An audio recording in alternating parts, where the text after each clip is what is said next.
If New Orleans Saints rookie quarterback Tyler Shough is indeed going to be the starting quarterback in 2025 like we expect, poise under pressure will have to be his biggest improvement. We got all that and a little bit of lagniappe for you on today's episode of Locked On Saints.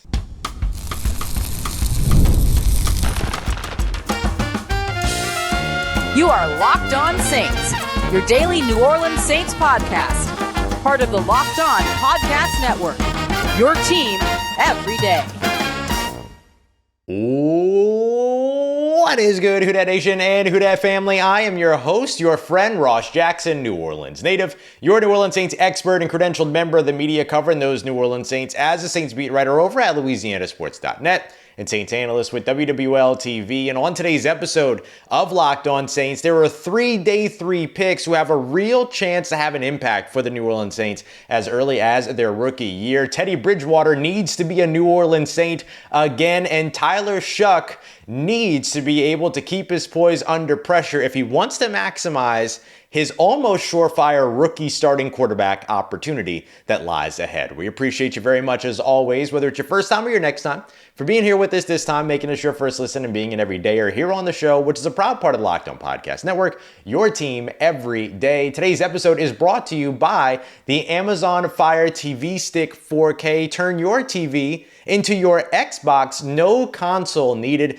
Just head over to amazon.com/Fire TV Locked On to learn more. The New Orleans Saints are very, very likely to have a new starting quarterback in 2025, and that starting quarterback is very, very likely to be Tyler Shough, the rookie quarterback out of Louisville. Oh, but Derek Carr is still under contract. I don't believe that will be the case by the time that the season begins, or at least if he is still under contract, he's probably not going to be playing for the New Orleans Saints in 2025. That is my expectation at this time. We'll see what new information we get at a later time to see how it all goes through. But as of right now, very hard to project that things are just going to be okay between the New Orleans Saints and Derek Carr at this point. Spencer Rattler certainly will be given his fair shake at an opportunity to become the next starting quarterback for the New Orleans Saints, but I do believe that the fact that Tyler Shough is this coaching staff's hand-picked quarterback and the highest drafting quarterback in the NFL draft. Yes, I know there was a supplemental draft in 1981, but Tyler Shough was not drafted in the supplemental draft. He was drafted in the NFL draft. So this is the highest selected quarterback in the NFL draft by the New Orleans Saints in 50 years since 1971 when the team took Archie Manning in the first round. I just have a very hard time seeing anything other than Tyler Shough being the New Orleans Saints starting quarterback in 2025. And look, he's got stuff that he's got to be able to clean up before he gets there, and poise under pressure is one of the biggest things. Do I think that the Saints need to clean that up before he can become the starting quarterback? Not necessarily. I'll explain why here in just a moment. But I do think that if he's going to maximize the opportunity, then certainly doing that will be a big part of that, cleaning up the poise under pressure. So let me just give you, we've talked about this a few times on the show, multiple times on the show, but I've just kind of talked about it generically. Let me give you the numbers behind it. Going back to 2024, Tyler Shough's final year of college playing with Louisville, he had a 115.9 passer rating, NFL passer rating, when kept clean. Outstanding. Absolutely outstanding. Very, very good performance there. However, that passer rating dropped 47 points to a 68.9 passer rating when he was under pressure. The completion percentage kind of tells the same story, a 29% difference. 71.3% of his passes were completed when he was kept clean. That dropped to 42.3% when he was under pressure. Now, is this unusual? No, not necessarily. You look back at all the former quarterbacks that Kellen Moore has had. If you look at the year before Kellen Moore was there and the first year that Kellen Moore was there, virtually no improvement for these players when it came to what it is that they did when they were kept clean and when they were under pressure. And that's not unusual. NFL quarterbacks perform better when kept clean than when they're under pressure. Some do well when blitzed because there's some space that's opened and things like that. But if you are blitzed and you get the ball out quickly, that doesn't count as an under pressure snap. That's going to be counted as a kept clean snap. So those two are not the same. But here's what Kellen Moore did do, because I don't think that improving a quarterback under pressure is something that you're going to see a lot of in the NFL, particularly going from college to the NFL. It's one of those things that kind of always sticks with a quarterback. Dak Prescott, not great under pressure. Justin Herbert saw his percentages drop under pressure, similarly dramatically.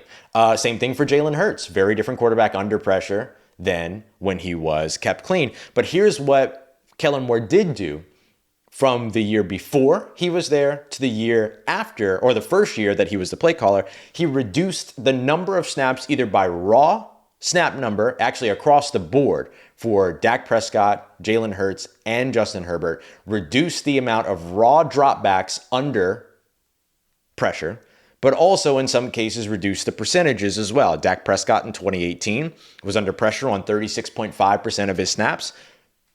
Kellen Moore took over as the offensive play caller in 2019. That dropped to 31.9%, a good 4% drop there, or good 5% drop there. That doesn't sound like a lot, but that's a really solid adjustment. We watched Justin Herbert go from 288 snaps under pressure in 2022 to 186 in 2023. Now, he did deal with an injury, so we do have to keep that in mind. But another good example is Jalen Hurts. The percentage is effectively the same, 40.8 versus 40.1. That was 2023. The year before Kellen Moore arrived, versus 2024, last year when they won a Super Bowl.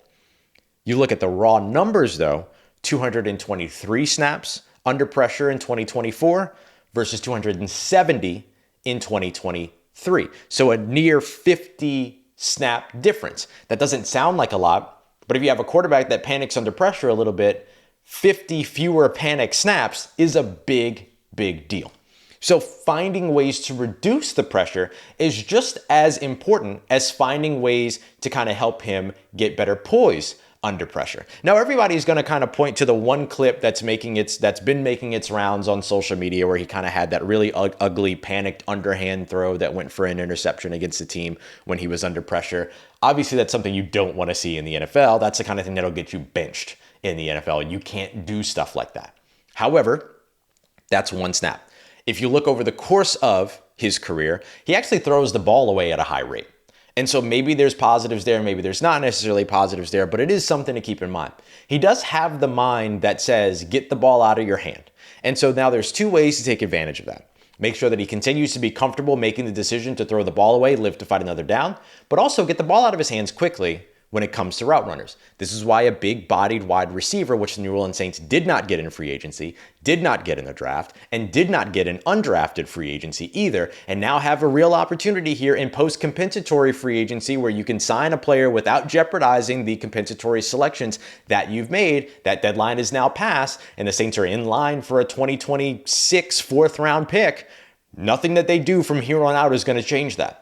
And so New Orleans needs to go and find that player, whether big-bodied or a slot receiver, whatever, that's going to be able to help Tyler Shough close to the line of scrimmage. Slant routes, dig routes, out routes, all these other things that will allow him to be able to get the ball out quickly, work in rhythm, and work in timing. Tyler Shough does a lot of things well. He's got a huge arm. He's got NFL size. He has the ability, a really great ability and a great mind before the snap in terms of checking in and out of calls, making pressure adjustments or making protection adjustments, even changing plays. Those are things that Kellen Moore is going to ask him to do when it comes to his opportunity as a quarterback. That is a part of Kellen Moore's offense to make those pre-snap checks. But he does other things as well. He's able to extend some plays. He can work in structure and out of structure. He has the athleticism to be able to extend those plays. He can work in the RPO and he can work in the play action game. And perhaps best of all, he's somebody that works very well in timing, in time, and in rhythm, and has the arm to get the ball anywhere on the field. So get him in rhythm, get him working in time, and get him that player that will allow him to get the ball out quickly by working closer to the line of scrimmage. Those are the things that the New Orleans Saints may need to do. Now, one of the other things you can do is get him a veteran quarterback in the building that will be able to effectively serve as a little bit of a mentor. And it's going to be very interesting to see how New Orleans does that, because they just lost one while on the brink of losing another. But don't worry, Teddy Bridgewater is still available. We got that coming up for you next as we continue on with today's episode of Locked On Saints, part of Locked On Podcast Network, your team every day. Today's episode of Locked On Saints is brought to you by our friends over at Monarch Money. You ever check your bank account and wonder where did all of my money go? Don't worry, it's not just you. I've been there too, between dining out, online shopping, and entertainment. Sometimes it's hard to keep track of all of your spending, but that's where Monarch Money comes in, because Monarch Money knows it's hard to keep track of your spending when you're also trying to keep track of your accounts, when you're also trying to keep track of your investments, while you're also trying to keep track of collaborative accounts as well. That's why they put it all in one app, giving you full control over your finances, so that you're not just managing your money, but instead you're building wealth. It's an all-in-one app. That way you don't have to use the 6 different apps to track all of the different stuff, and even gives you the tools to be able to collaborate and work with others so you can stay on the same page without all of the stress. Take control of your finances today with Monarch Money. I promise you're going to love this. Use promo code LOCKEDONNFL at monarchmoney.com to get 50% off your first year. That's monarchmoney.com. Promo code LOCKEDONNFL for half off your first year. All right, family, it is time for Teddy Bridgewater to be a New Orleans Saints quarterback again. The New Orleans Saints have shown a propensity for returns, or an acumen, or they've been favorable towards returns. I don't know the word I was looking for there, but they love it. They absolutely love it. They've loved bringing guys back to the state of Louisiana. They love bringing guys back. Justin Reed, right? They've loved bringing guys back to the New Orleans Saints. Will Clapp, Isaac Yiadom. Like, there's smoke here. All right. Well, not smoke. I don't want it to come off as a report, but I think that this is what the New Orleans Saints should do. Ben DiNucci, we took to social media this morning, one of the 5 New Orleans Saints quarterbacks that was initially on the roster, and announced that he was released by the team. The New Orleans Saints could decide that they want a veteran quarterback in the room. We assume that Derek Carr, even if he's on the roster, would probably be on injured reserve or physically unable to perform, whatever. If he does the shoulder surgery, if he goes that route, that would end his season. So he wouldn't be in the locker room and stuff like that. And so with that being the case, you would probably want that veteran quarterback in your otherwise very young quarterback room. 3rd year quarterback, Jake Haener, is going to be your senior? Absolutely not. Then you also have a 2nd-year guy in Spencer Rattler, and then you have a rookie in Tyler Shough. Those guys need somebody around that's been there, done that before. And I think that Teddy Bridgewater would, I got 3 things, would be a great mentor to those young quarterbacks. Tyler Shough, it was Jackson Dart, actually. It was Jackson Dart who said that, if there's any quarterback that he could work with in the NFL, he would say that he wanted to be mentored by in the NFL, he would say Jameis Winston. Jameis Winston, of course, is tied up. He's busy. But Jackson Dart gets what he wanted over with New York. If I'm a young quarterback, I want to work with Teddy Bridgewater, especially if I'm a quarterback that has managed injury the way that Tyler Shough has managed injury. If I'm a quarterback that has managed adversity the way that Tyler Shough has managed adversity, I would love to be able to pick Teddy Bridgewater's brain. I would want him in my locker room. I would want to be able to lean on him. He's a similar guy, right? Has a little bit of athleticism. Former Louisville quarterback, has a little bit of athleticism, can work in and out of phase, but works best in structure, and was a winning quarterback here in New Orleans. 5-1 over the course of his career, including going 5-0 on 5 consecutive wins while Drew Brees was out with injury. So you get the guy that knows how important it is to connect to the city of New Orleans. You get the guy that is from your alma mater, and you get a guy that has managed the adversity, injury, all those other things. Those are the 3 things. That's my A, B, and C. That's the reason why you want that guy in your locker room if you're Tyler Shough, right? If I'm Tyler Shough, that's why I'm being like, I want to work with Teddy Bridgewater. And so I would hope that the Saints would see things the same way. I do think that there is something, based on how quickly things didn't go well for Derek Carr in terms of embracing the city or getting the city to embrace him, to bring a quarterback in that this city embraces. I'm going to say something wild. I'm going to make a wild argument here. Not really an argument, but I'm going to make a wild point here. And you can tell me if it's wild. But I feel like the city of New Orleans loves Teddy Bridgewater almost as much. I know it's different. Almost as much as the city of New Orleans loves Drew Brees. I'm going to duck real quick while everybody throws things at me. But people love Teddy Bridgewater, and for good reason, because Teddy Bridgewater is awesome. He's excellent. He's fun. He's cheerful. He's joyous. He is kind of like the city of New Orleans. He was counted out. He managed adversity. He came back when no one thought that he would. Sounds like a good freaking fit to me. So if I'm looking at somebody that I can bring in as a New Orleans Saints, as a veteran quarterback, I'm calling Teddy Bridgewater's people immediately. Hey, buddy, How you been? It's been a while. Gave you the opportunity to go and get your starting roles elsewhere. You've done a great job bouncing around, mentoring some of these young quarterbacks. Why don't you come and mentor our young quarterback? Come back home to New Orleans and embrace this city again and build a positive relationship from the quarterback position to the city of New Orleans, which I think would be a good PR move by the New Orleans Saints, if I'm just being completely honest. Now, I'm in no position to be giving the New Orleans Saints PR advice, don't get me wrong, but I do think it would be a solid move. It's a way to ingratiate the fan base and get your quarterback a player that has managed and, beyond that, overcome similar things to what he himself has experienced. I think that is a great way for the New Orleans Saints to go. And I'll tell you this much, when it comes to embracing the city, Tyler Shough's off to a good start. Let's be really honest. Tyler Shough's Instagram page is filled with people saying, we don't want you here in New Orleans. Nobody likes you. No one wanted to draft you. We don't want you. All this other stuff. And you know what he did after that? After he put out a post that said, he's excited to be drafted, all these other things, and he was hit with all of those responses. You know what he did? He put out another post. You know what that post says? The caption reads, God's timing. If it was easy, everyone would do it. New Orleans, you will get everything from me. I will die on that field for y'all. Who dat? Tyler, you don't have to die on a football field, all right? Let me just be very clear about that. Calm down. It's okay. No, I'm just kidding. But it's an incredible statement from a young quarterback whose social media is otherwise filled with Saints fans or people that call themselves Saints fans, however it is that you want to phrase it, telling him that they don't want him here. And what does he do? He comes out and he says, I will die on that field for y'all. I mean, pretty incredible stuff. And so we'll see, right? He's got to be able to go out there and perform. He's got to be able to go out there and win. That's the bottom line. You want to win over a fan base, win football games. That's the way to do it. But this is a guy that right now is about to push a guy that the fan base is not happy with in Derek Carr out of the building, or at least out of the starting quarterback role, more than likely. I believe Tyler Shough will be the starting quarterback for 2025. He's somebody that has already shown an ability to manage all of the hate that came his way for simply being drafted. Not his choice. I mean, of course, he wanted to be drafted, but he's not the one that picked him to the New Orleans Saints. The Saints did that. And he managed all of that and came out and said, I will die on the field for you, the fan.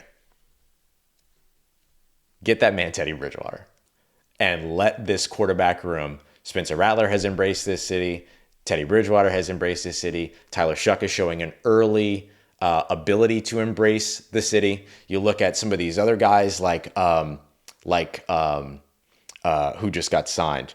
Chris Rumph III, the former Chargers and former Duke Blue Devil edge rusher, comes in and immediately talks about Cafe du Monde, anybody? You know what I mean? And is like super excited to be coming to New Orleans. Talked a little bit about his struggle and everything and the things that he's had the adversity that he's managed and overcome to get here and all that. Like that is the theme for this season, it feels like. Guys that are strong, guys that can overcome tragedy. And boy, do we know it here in the city of New Orleans. As a New Orleanian myself, we check that box.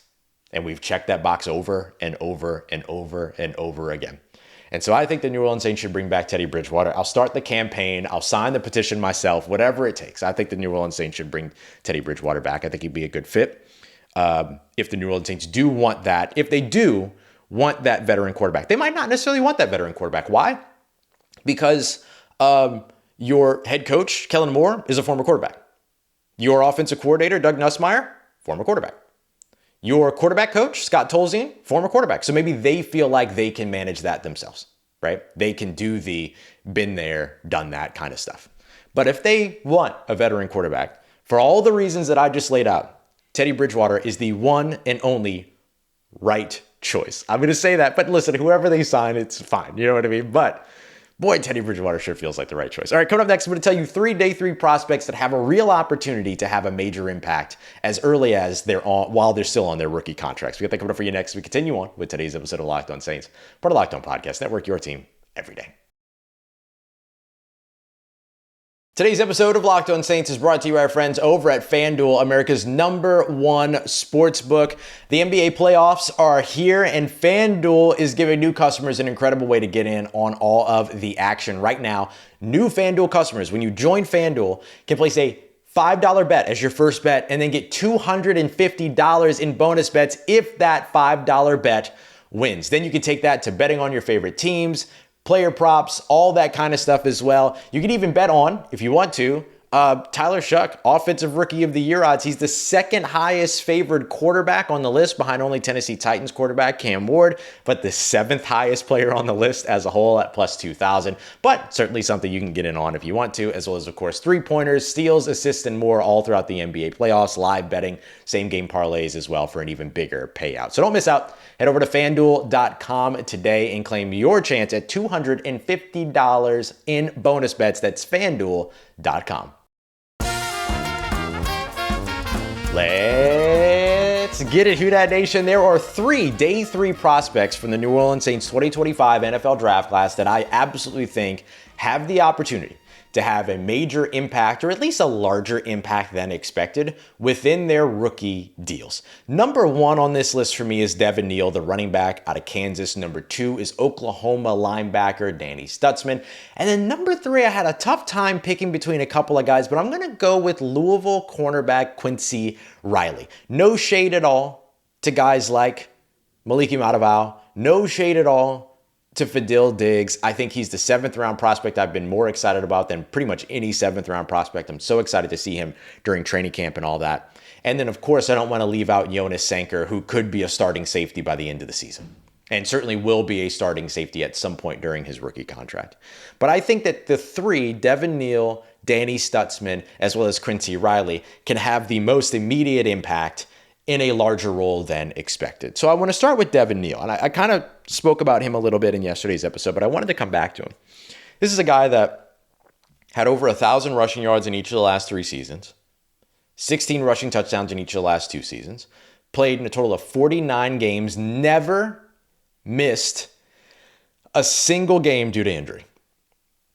Despite playing running back, by the way. Doesn't have a ton of wear and tear, averaged about 190 carries per year over the course of his 4 years over at Kansas, over the course of his years at Kansas. Little bit of like one cut, upfield kind of game, plays the game in terms of his ability to catch out of the backfield out in the flats. He can get outside. He can rush inside and between the tackles as well. And here's one of my favorite things about Devin Neal. Always falls forward. AFF. AF. That boy, AF. He always falls forward. And I think that's something that's important. You think back to Latavius Murray. Latavius Murray was one of my favorite running backs at this. When you're 6'3" and you can fall forward and gain 2 yards by falling down, it's a good place to be. Now, Devin Neal's not 6'3", but you can gain 1.5 yards, right? And a little bit more, right? Nearly 2 yards, or 1.75 yards. By falling down, you take that. Because when you can turn a 5-yard run into a 6-yard run or a 7-yard run by falling forward, it's a good talent to have. And he picks up over 3 yards per carry after contact during his time over at Kansas.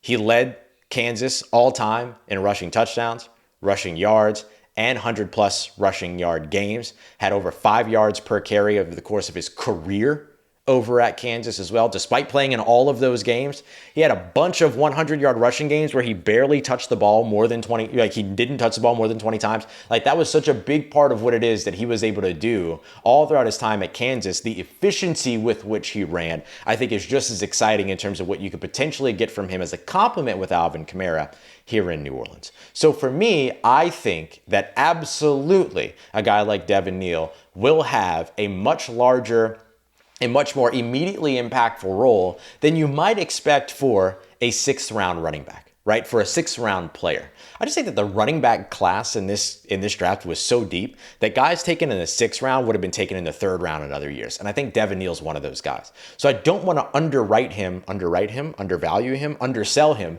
because he was a 6th round, so I just ran through my Rolodex of words there, because he was a 6th-round draft pick. I'm not going to do it because I think in other years when the draft class didn't have 30 draftable running backs, he's probably a 3rd round, 4th round guy. And you'd be talking about it. We would be talking about him very differently in that range. Danny Stutsman, the Floridian coastal Bobby Boucher. Just an absolute heat-seeking missile. The New Orleans Saints had a very clear thing that they wanted to achieve when it came to their defensive draft class this year. Vernon Broughton, Danny Stutsman, then you look at Jonas Sanker, as well as Quincy Riley, and then Fadil Diggs. They wanted guys that were going to be able to win at the line of scrimmage, help in the run game, and tackle. Tackle. I'm going to say it again. Tackle. The New Orleans Saints were an awful tackling team last year. They've been an awful tackling team for the past few years under Dennis Allen. And that has not been something that has gotten better. It's only seemingly gotten worse. It's one of the reasons why the team was 31st in the NFL last year in stopping the run. That and getting moved off the line of scrimmage. I think they did some things to help themselves with that. You're going to have a hard time moving Vernon Broughton off of the line of scrimmage, I think. We'll see what happens at the NFL level, of course. He does have like smaller legs than you'd like for a guy his size, but we'll see what they're able to do with him. Godshaw, tough to move off his spot, right? Running around Devon Godshaw, not easy. Not an easy situation. So I do think that as I look at where the Saints have been able to help themselves, Danny Stutsman is somebody that comes in to help you in those two facets of the game that I think the Saints struggled the most in last year. Run game, tackling. Now he's got to develop as a coverage guy, which he himself even said during his introductory press conference. But you know what I really like about him?